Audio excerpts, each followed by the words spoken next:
Welcome back to Hannity. Here's part two of our Hannity exclusive, the final pitches before the New Hampshire primary from the Republican presidential candidates in their own words. Tuesday night, voters will be able to decide who can keep them safer, stronger, and freer.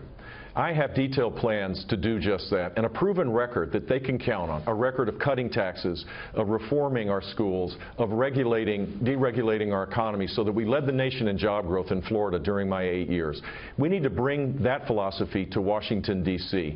We can do this. We can have rising income for the middle class again, but it's going to require a proven leader who can take on the bureaucracy and the status quo and the culture of Washington to fix those things so that our economy can rise up. And finally, we need someone with a steady hand to be commander-in-chief that has the back of the military so that we can destroy ISIS in the caliphate that has been formed and keep us safe. I ask for your support Tuesday night. Voters of New Hampshire, citizens of this great nation, your power is being taken away from you day after day after day by a government that no longer serves you, by a professional political class that no longer responds to you. Citizens, it's time to take our country back. It's why I'm running for president. It's why I've laid out a blueprint of the most important things we need to do together to restore a citizen government, to force our government to work for those of us who pay for it. This country has always been a nation of limitless possibility. It needs to be so again. So, citizens, stand with me. Fight with me. Don't sit down and be quiet. Don't settle for what we're settling for now. Citizens, it's time to take our country back.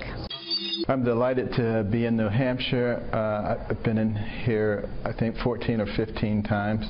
Some people say, no, you have to be there 50 or 60 times. But, you know, I think the people of New Hampshire are pretty smart from what I've seen in my conversations with them. They have the ability to listen to the times that I've been here, go to my website, bcarson.com. I think I have more policy than anybody, and that's really how you make decisions. I will be here as much as possible, looking very much forward to debate. And the reason that I hope people will vote for me is because I'm not a politician.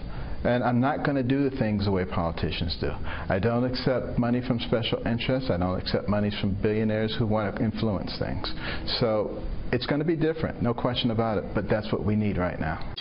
I'm Jim Gilmore, Republican candidate for President of the United States. As you go towards voting, it's time for you to consider who actually has the credentials to actually be the President of the United States and to be the Commander-in-Chief.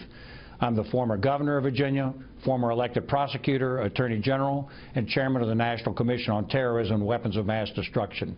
I was the governor during the 9/11 attack, and I'm the only veteran in this race, someone who actually has military experience.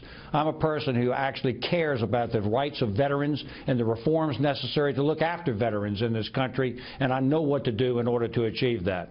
And I'm on the board of the National Rifle Association, and I stand strongly for the rights of people under the Second Amendment to keep and bear arms.